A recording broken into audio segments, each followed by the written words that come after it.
righty. Well, happy to say not only Mother's Day, but also to introduce my wife, Gail, to join us. It's the first time ever that we've ever done anything together on a Sunday morning, for sure. And so I thought it was a great idea. And so when I shared it with Gail, she didn't think it was as great idea as I did, but she came around, so she's here. And we're excited to be able to do this together. I just want to mention, too, that with Mother's Day and all of the great feelings that are there are also, I know it's a hard day for some. We just mentioned, obviously, with Joyce, any mom that's lost a child, no matter what age, at any level, Mother's Day is a hard day. And so for you, thank you. If you're here, thank you for being here. Some of you weren't able to make church today. You'll be watching this. Thank you even just for being able to listen to a Mother's Day message. And then also those who were never able to have children that really wanted to. This is also a tough day for you as well. So, we want to just acknowledge that before we kind of move on for our Mother's Day message. For us, our family started simultaneously with coming to Atascadero well over 30 years ago now. And when we moved here, Gail was a little over 6 and a half months pregnant. And the first thing that we had to do when we got here, once we secured housing and all those other kinds of things, was find a doctor, right? Because we were about ready to deliver a baby. And they looked at us and, oh my goodness, you're almost late. You've got to enroll in, and here it is, Lamaze. Yeah, Lamaze. It's like a cult. It's like a religion. And I said, well, we're Christians. We've already got a church home. And no, you must go to Lamaze. And so natural childbirth and all of that other stuff. And so we go to a class. It was 2-hour classes, 6 weeks. Yea, though I passed through the valley of the shadow of Lamaze, so anyway, so they're trying to convince me that, my job is, the most important job in the whole world, and that this birth isn't going to happen without me being a great coach, and you need to learn the different breathing techniques and all of that. And if you're a Lamaze teacher, I'm not sorry, okay, that I'm saying this. But anyway, so, I'm pretty much walking out of there thinking, Gail's got her job, to do and all. And I don't want to underestimate what she has to do, but my job is really important, because I am the coach. And so, taking my job seriously, but seriously, moving into that time, so we're in the delivery room. Now, this is when delivery rooms kind of transitioned into these really cute rooms, nice rooms. They're warm, and they're trying to make it a really positive experience. Birthing room. Oh yeah, birthing room. So anyway, at Sierra Vista. So we're there, and everything's going fine. We're going along, and of course, Gail had been 3 weeks overdue, so it was a little stressful going into it. But so here we are. It's showtime, man. It's time to go. Here we go. And so now I'm thinking, okay, so let's see. My first breathing thing is I take a cleansing breath. You got to did you take your cleansing breath? And so then you go into a different breathing thing. And then I'm thinking, is now the time that we go from this kind of breathing to this kind of breathing? And I'm working through all that stuff in my head. And all of a sudden, something changed. The little heart monitor that's, going, all of a sudden that thing just drops way off, heartbeats per minute. And all of a sudden, alarms go off. People run into the room. They say, we got to get her out of this room, the nice little room, that we were in. We got to get her out of this. We got to get her to the emergency delivery room. So we are physically running her down the hall. When the medical professionals are excited, it makes you just a little bit nervous, right?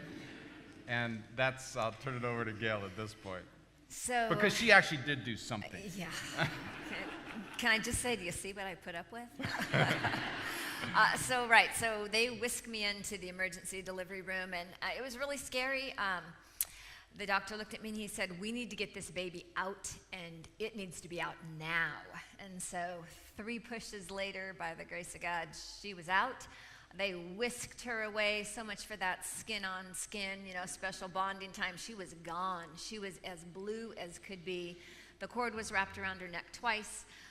And then in addition to that, the placenta had completely calcified because she really was 3 weeks overdue. And they told us later that she was a miracle baby. She really was. This is a miracle child. So we gave, glory to God for that. But so thus we embarked on the journey of parenthood, and frankly, it didn't get any easier. I have to say, I had prepared, I had read all the manuals and everything. The average newborn sleeps 18 to 20 hours a day. Well, Kimberly didn't quite get that memo. Sorry, sweetheart, wherever you are.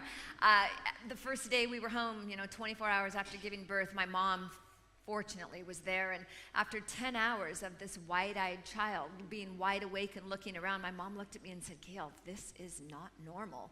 And I said, "It's not?" And thus we began the next about 2.5 years of very little sleep, much less than what Tom and I would have enjoyed, but we were off, and motherhood and parenting we were in for a little bit of a surprise. Yeah, it was quite a ride, actually, for us. And so, in terms of our home, we had been married 6 years before kids, and now it's what we launched into, what I like to call affectionately our home improvement. If any of you, by the way, have ever lived through a home improvement project, that's kind of what I think parenting, motherhood is really all about. It's like a remodel, all right? How many of you have lived through a remodel, okay? How many of you have survived your marriage living through a remodel, all right? Not as many hands went up. Did you notice that? I mean, if you've actually lived through a remodel and you're married, it's like, those vows that you took, for better, for worse, richer, for poor, till death do us part.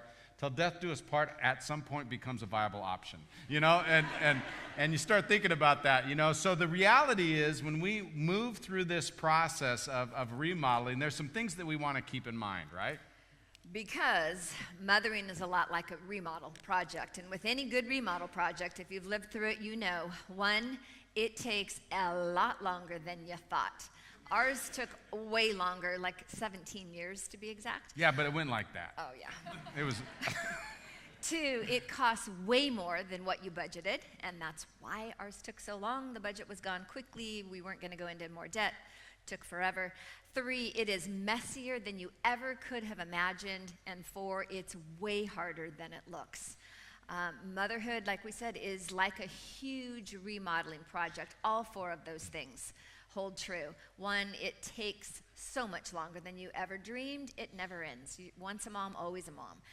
2, it costs far more, not just financially and materially. There's always more month than there is budget, but the cost of sacrifice, time, effort, energy, skin, way more than what any young mom could ever dream. It's messier than you ever thought, not just the picking up of the toys, the laundry, the unending dishes, all of that, but picking up lives is messy business.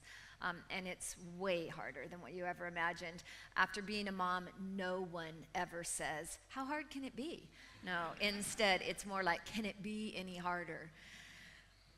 Yeah, and if you're going to do a remodeling project, and we have, I would suggest you start with a plan.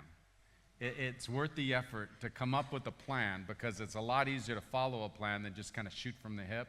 So what we want to provide for you today is a bit of a plan as it relates to this whole process.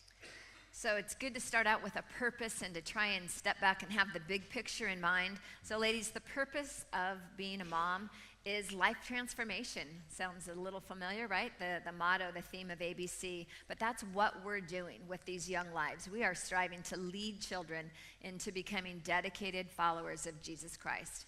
And that's a big task, a hard job. And so what we're doing is helping them pack their bags for the road trip of life. Mothering. It's the toughest job you'll ever love. And if we're honest, sometimes it's the toughest job we'll ever hate. It's so much more challenging than any of us ever realized. It's not easy, but with God's help, we can do it. Yeah, and if you're remodeling, all of you know that Home Depot becomes the place that you go, right? Especially in Atascadero. And so, and you know what their motto is, right? Their motto is this, that you can do it. You can do it, we can help. There you go. Okay, you can do it, we can help. So you walk in to Home Depot with the belief that you can do it, but you need just a little bit of help, only to not be able to find any sales associates. I don't know where those people go, but they're not there. And I literally want to scream sometimes, "Hello? Anybody here? I want to do it." but I need a little bit of help, you know. And then when you do find the guy, you know, it's literally like, oh, this is not my department. But I will find someone, and you're thinking, oh, great, another 20 minutes, you know, before the person that actually knows something in this department actually comes, you know. And so, you know, you might be here today saying, you know, I want to do it, you know, but I need a little bit of help. And I want to say to you, this is not my department.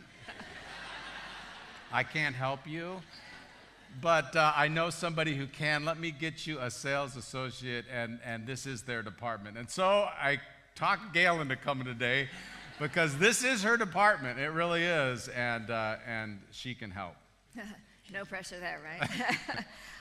Okay, so our text for today is Psalm 127. Start out with verses 1 to 2. Unless the Lord builds the house, they labor in vain who build it.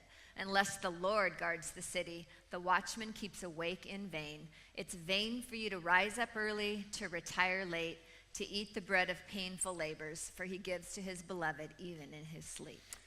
So this is one of our favorite Psalms. I know the series doesn't start till the summer, but we decided to start the series early with our favorite Psalm because it's so powerful when we talk about the home and mothering and parenting, really, is what we're really talking about here, and specifically building the house, which is what we begin with. Unless the Lord builds the house, they who labor, okay, they labor in vain who build it. So here's the thing about that is that we need to understand that our default is always for us to build our own house. From our experience, from our families, from our backgrounds, you get two different people coming into a marriage, two different concepts of what it means to build a house. Often conflict ensues because of that. But the truth of the matter is neither of us are really building the house.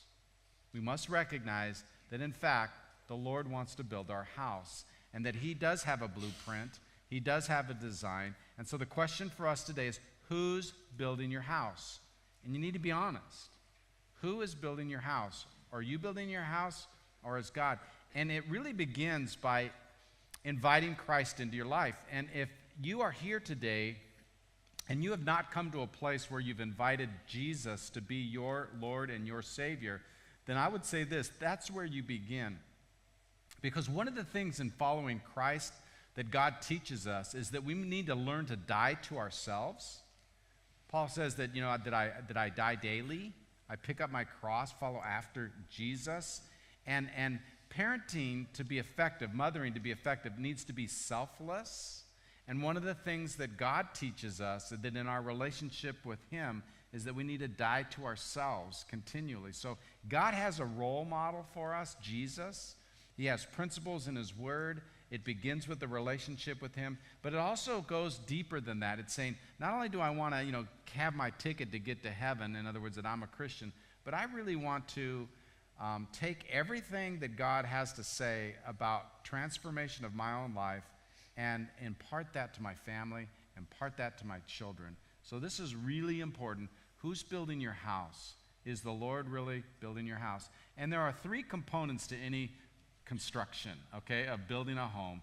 Three components. So obviously the first component has to be the foundation. A lot of it is what Tom just said. It's building our house upon the rock, the solid rock of Christ and his word, not the shifting sand of what seems to be best or right, you know, what the culture has to say. Matthew 7, verses 24 to 27 say so much about the wise man who built his house upon the rock, and the foolish man who built his house upon the sand, because storms hit both houses. Storms will come if they haven't already. Most of us have weathered some pretty intense storms. It's the one that's built on the solid rock of Christ and his word, not what comes naturally, not what just is what we think might be best, but it's the solid rock of God and the foundation and stability that his word provides. Secondly are the walls. So the walls for us and our family meant security. And how do we provide security that the walls of a house do? And so number one was the wall of security that mom and dad both loved Jesus. We just think that's foundational for our kids to know that, and that we're striving to build our family and our home according to him and his principles. But then secondly, that mom and dad love each other. And in this day and age, that's not always the case that marriage comes first, but can I just encourage you that your marriage has to come first, ladies. It's so easy to want to exalt those kids and make them the center of your focus and the center of your world. And it's hard to find the balance because so often it's the tyranny of the urgent and those little ones that are so dependent and have so many needs. But don't leave your husbands behind in all of that. But men, can I just encourage you too to be realistic and recognize and understand that there are a lot of needs that have to be met, and lower the bar of expectation of your own needs a bit for your wife, relieve her of some pressure. But ladies, communicate to your husbands in the midst of it all that he is still your priority. That's hard to do, but be willing to go out, to leave the kids with a babysitter. You're right, the babysitter probably can't care for them nearly as well as what you can, but they'll survive. 2 or 3 hours is not going to kill them. Date nights are important. We're at the stage in our lives now with our kids gone that if we hadn't worked hard at maintaining our relationship and developing common interests and things that we enjoyed doing, fun things together, that these next years would not be the golden years necessarily.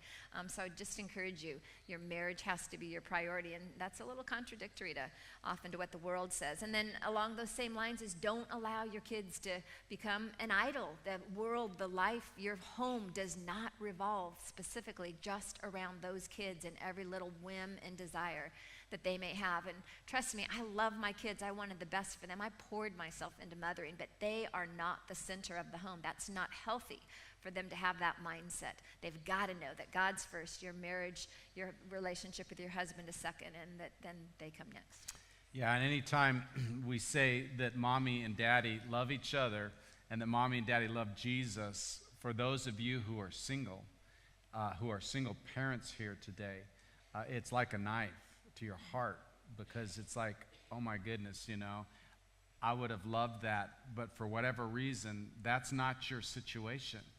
And I want to say to you today a couple of things. Number one is that it's all the more important that your children know you love Jesus and that Jesus can make up the deficit, okay?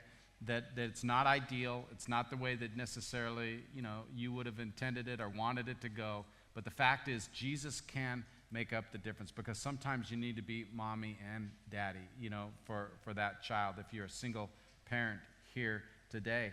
And I think it's really important for us to acknowledge that. And also the other thing is it's incumbent upon you to portray a positive role model of marriage and not to use your child as your counselor.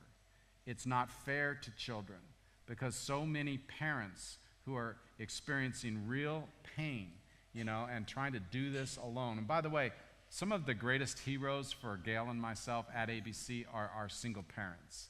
They've done an amazing job. We have some amazing, stellar examples of that, and we don't know how they do it, to be honest. I mean, it's all we can do doing it together. So our hat is off to them. But beyond that, it's important that you portray a positive image of marriage, regardless of the marriage that you are currently in or that you were in, if it's in stress or crisis. Because the truth of the matter is that we want to give them the opportunity for God's best. And if they have a negative disposition of what marriage is like based upon what you have said or what you have modeled, or the pain, the unresolved pain that you have in your life, and that you've leaned into them for support and help, then you're not doing them a service to be able to establish a solid, good relationship in their future.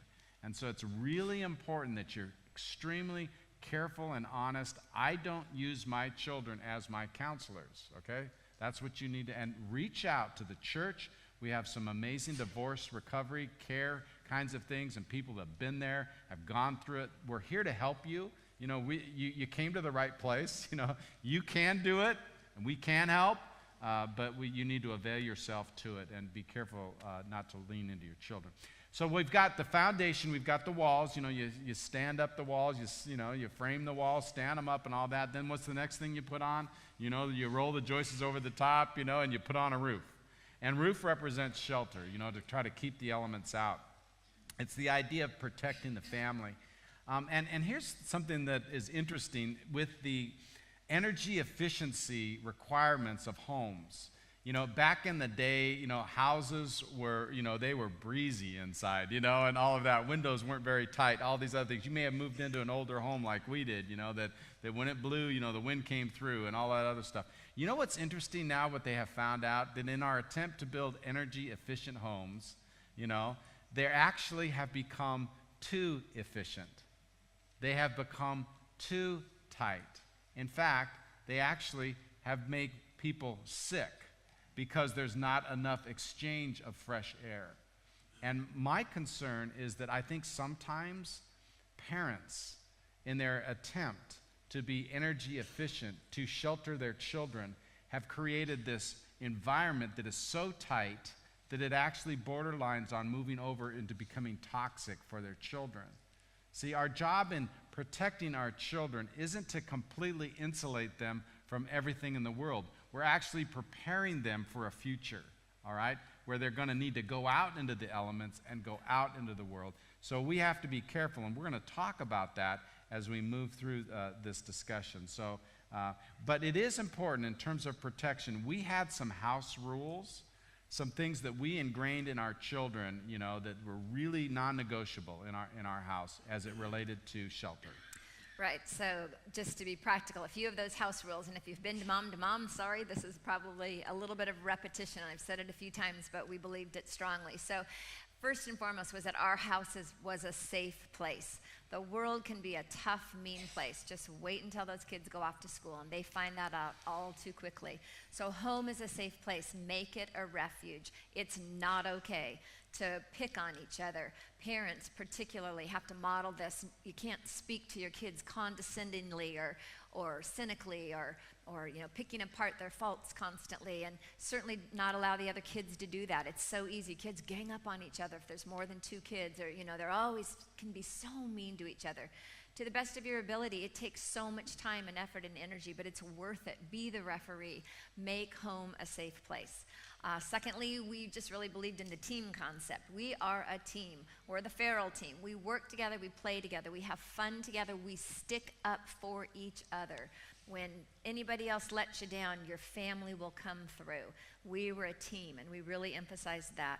And then we also just really Allowed for failure. Allowed for failure. So with the safety net of mom and dad, there were times when we allowed our kids to fail, particularly as they were getting older, because we learned so much from failure, and we'll touch on that again a little bit later. Yeah, so the first thing that we've talked about is building the house. Now it's guarding the house. Look what it says here in verse 1. Unless the Lord guards the city, the watchman keeps awake in vain. Okay? So not only is God to be the builder of the house, but he's also to be that protector. And this is very, very important for us to grasp. So we say that God is our fortress and our stronghold. He is our protection, like Tom just said. But moms, do we really live that out? Do we flesh that out for our kids? Are we good at modeling that we believe in, that God is sovereign and we believe in that he is in control? We don't always model that for our kids. The mama bear comes out in all of us. And yes, it's our job somewhat to protect our kids, you know, absolutely, particularly when they're younger. But we have to step back and know that the big picture goes far beyond that. It's much more than just protecting them. We're stewards of what God has given us, including our kids. So we have to know and have in the forefront of our minds that it's not just protection. Our job is to prepare our kids for life. It's to prepare them to live in and make a difference in this world. More so, again, than just simply to protect them. The passage that we're basing this message on today from Psalm 127, really interesting. It depicts parents as courageous warriors who are preparing their children for battle. Like arrows in the hand of a warrior, so are the children of one's youth. So you have to ask yourself, are arrows meant to stay in the quiver? No, they are meant to fly. That's our job. We are striving to give our children wings to fly.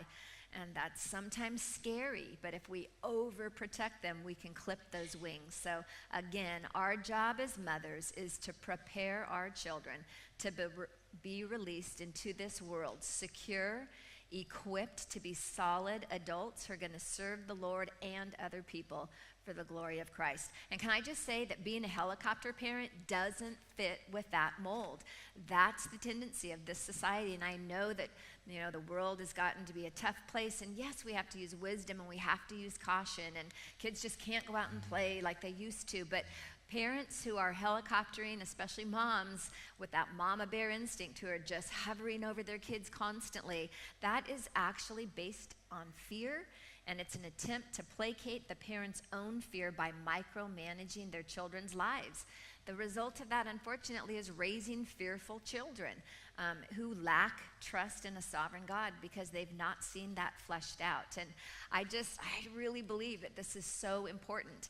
And a tendency in our day and age that's just so unhealthy. So this is a quick story, practical illustration.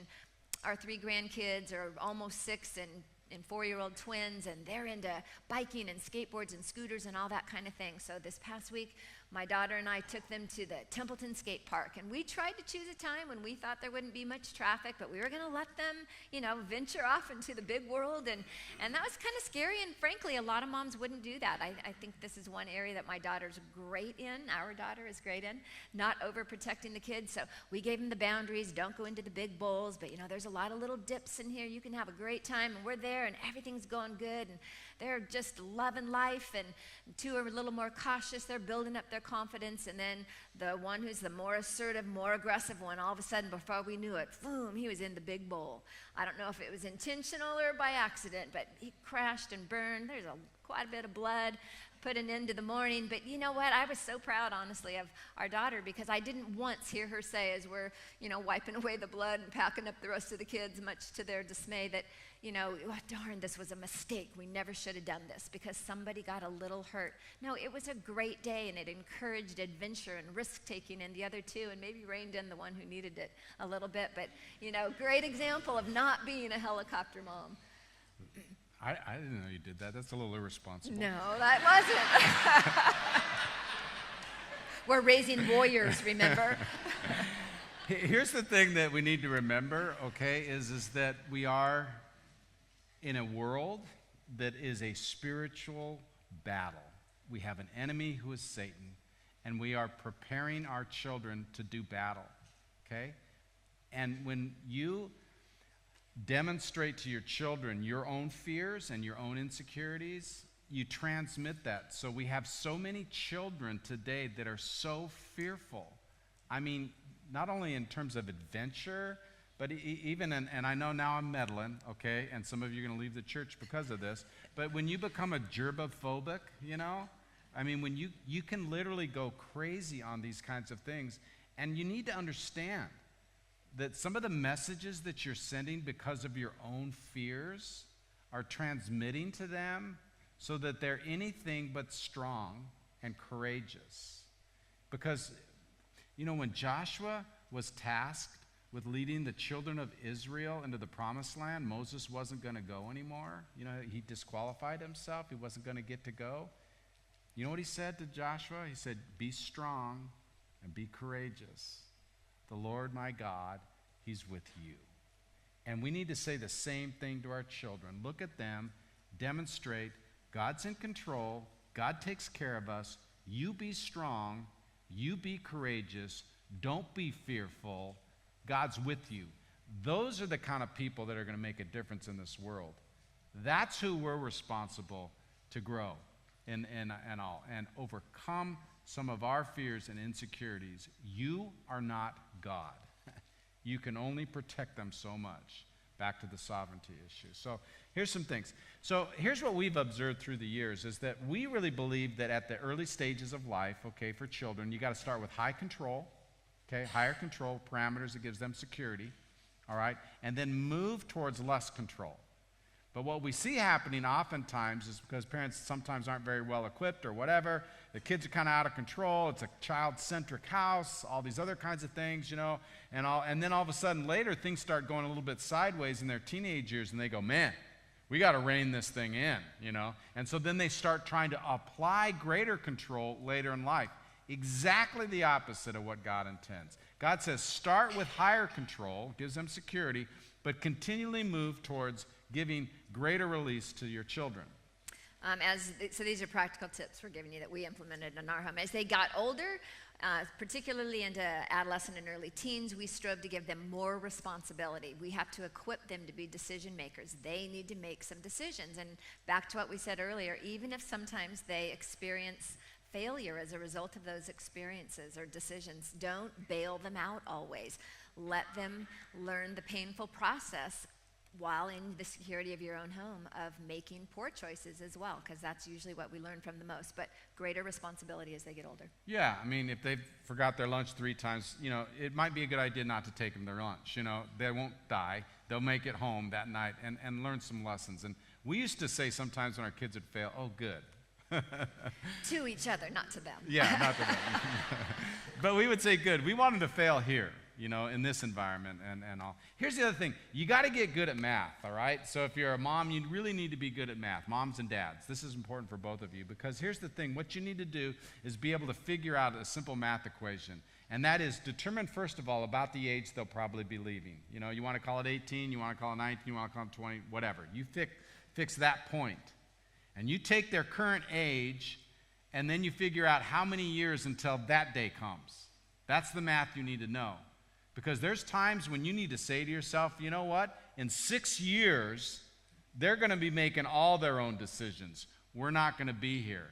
In 2 years, they're going to be making all their decisions. And when you have a parent that is overbearing, rescuing their children continually, holding on tight, they're not doing math. Because the second these kids are on their own, they're not going to have the coping skills to be able to deal with real life. And then lastly, actually Don Winch mentioned this at Mom to Mom, that we also did in our home, that we really tried to say yes. We tried to have the mentality of being yes first and then reverting to a no last. Tom was a great example to me in this because I honestly, unfortunately, tend to be a little bit more of a no first person. But by doing that, by just letting our kids know that we're in their court, we want them to have as much opportunity, freedom, experience as possible, saying yes first and then coming to a no later, it does save your no's and makes them more powerful. And that's really important because if you're a no first person, your kids learn how to manipulate you. Because they know that no, it isn't always no, that no's a starting point. And now my job is to convince you to come to yes. And I was brilliant at that as a kid. Yeah, Gail was very good at that with her family. So the fact is that for us, though, we said, you know what? We want to say yes first. And we actually allowed for our children to see the process. Like I would say something like this. I'd say, you know what? I really want to say yes to this, but I just can't. And this is why. Give them the reason. This is why I can't say yes. And what they knew is when I said no, or when we said no, that was it. It was no. Our actual no meant no. But they knew that at least they'd give a fighting chance. Dad and mom want to say yes. They try to say yes whenever they can, but they even though they didn't like it, I think they usually recognized that it was for their own best good. Yeah, so maintaining the house. So this is the last part. I love building stuff. I hate maintaining stuff, all right? So, I mean, it's just like, I built it once. I don't want to maintain it. But maintenance, we know, is a big part of any construction project, any home, any building that you're trying to build, and in your own families as well. So maintenance is key. I think that's what makes motherhood so hard, is that it's so much maintenance, way more than we ever dreamed, and it's doing the same thing, repetition over and over, and picking up and cleaning up, and then at the end of the day, it looks worse than it did when we began, and it just gets so old. And I just have to say, ladies, we have to just persevere, hang in there. Some of you feel like you're scaling Mount Everest right now, or you're going through a desert and you're parched, and it is hard and it's dry and weary at times.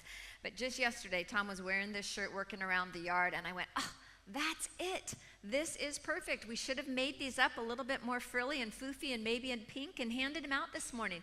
So if you can't read it, it says persevere. It says that it's a verb. That means it's an action word. And then it says to continue with purpose despite obstacles. Or setbacks. Or setbacks, thank you. Forgot my glasses. and it's the basis of that is Hebrews 12:1. Let us run with perseverance the race that's set before us. And on the back, never quit. Ladies, this is what it's all about, because we are maintaining our houses. And it's a tough job. Yeah. Just a shout out that my buddy Cliff Barber gave me this shirt. and Cliff, who suffered a brain aneurysm and a stroke, in essence, I mean, this guy walks around the lake. They said he would never do that. And the fact that he makes it all the way around that lake is just amazing. So he's my hero. He's one of them for sure. And perseverance is hanging in there and never quitting. Absolutely. So building a house that endures, ladies, that's what we're striving to do, like links in a chain. Hopefully some of you have a heritage of godly mothers or grandmothers that came before you. I'm blessed to be in that. That's our goal. Our hope is to have there be subsequent links in the chain, our children and our grandchildren. Some of you may be thinking, man, I wish I could go back and have a redo. I see things that I could have done better if I only knew what I know now. And I know that's hard, but one, Christ offers forgiveness. Forgive yourself. Go back and if you can, make amends for whatever you may feel regretful of. Can I encourage you, invest in your grandchildren? That's a new opportunity, a new day. If you don't have grandchildren nearby, invest at church. You can speak into the lives of kids. Love on a baby during the nursery service. Be involved in teaching in a classroom, but have that attitude and mindset of legacy. One of the great passages that sticks out to me is from Proverbs 31. I know a lot of us feel like, the Proverbs 31 woman, I can never live up to it. I don't ever even want to read that chapter. But verses 28 through 31 say, her husband rise up and bless her. Her children rise up and bless her. Her husband also, and he praises her, saying, many daughters have done nobly, but you excel them all. Charm is deceitful and beauty is vain, but a woman who fears the Lord, she shall be praised. Give her the product of her hands and let her works praise her in the gates. Ladies, our children are the most important product of our hands. We may have a career or other things that are important to you. Hopefully your first and foremost priority is your home. Titus 2 makes that very clear that that's what it is supposed to be for us, regardless of if we're involved in other endeavors. But the product of your hands, your kids, and investing in them so that hopefully one day you hear, I hope from your kids, if your children in this room, even if you're adult children, tell your mom she's done a good job. I hope she hears those words because that is music to her ears. Husband, can I encourage you to encourage your wives? You may say it today, may not mean quite as much today because we all know this is kind of a Hallmark day.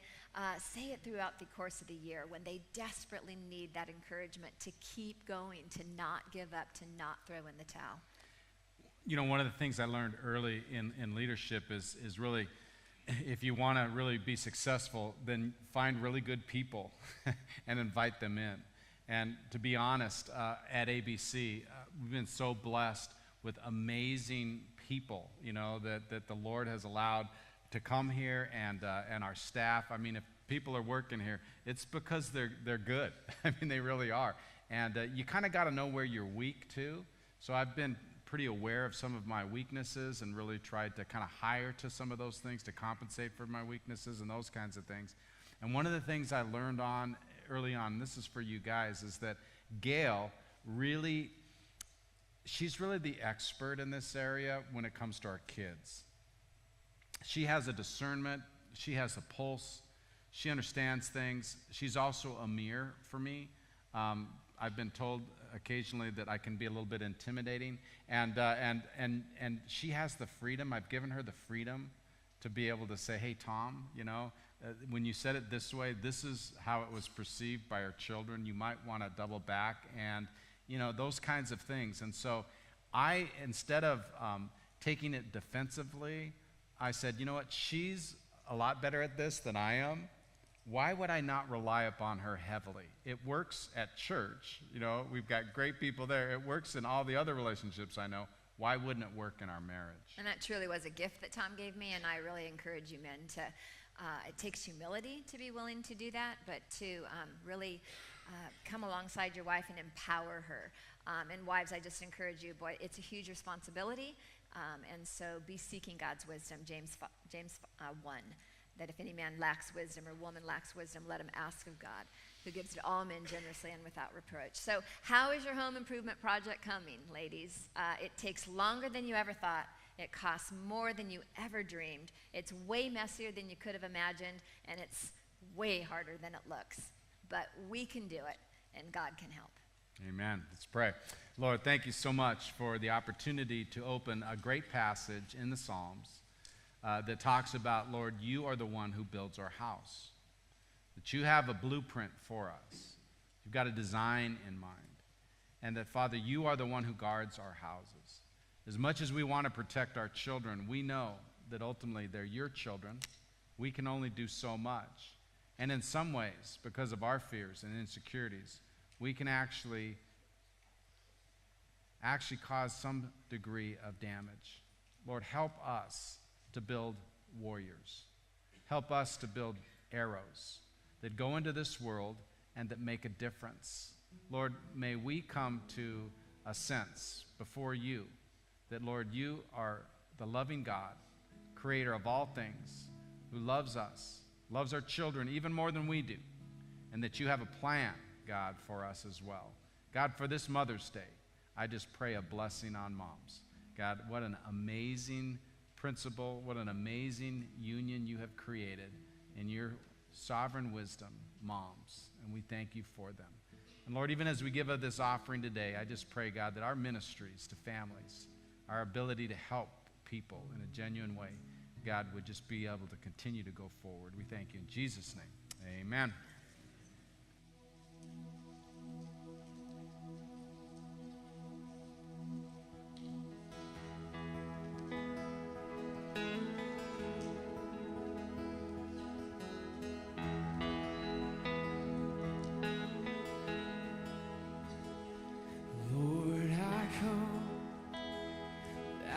Confess, bowing here, I find my rest. And without you, I fall apart. But you're the one that guides my heart.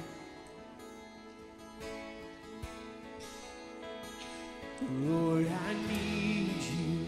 Oh, I need you. Every hour I need you. My one defense, my righteousness. Oh God, how I need you. We sin runs deep. Your grace is more. Where grace is found is where you are. And where you are, Lord, I am free. And holiness is Christ in me. Where you are, and where you are, Lord, I am free as I am. Holiness is Christ in me. Come on, sing, Lord, I need you. Lord, I need you. Oh, I need you. Every hour I need you. My one defense, my righteousness. Oh God, how I need you. I need you, Lord. So teach my soul to rise to you. When temptation comes my way, and when I cannot stand, I'll fall on you. Jesus, you're my hope and stay. And when I cannot stand, I'll fall on you. Oh, Jesus, you're my hope and stay. Yeah, I need you, Lord. Oh, Lord, I need you. Oh, I need you. Every hour I need you. My one defense, my righteousness. Oh God, how I need you. Come on,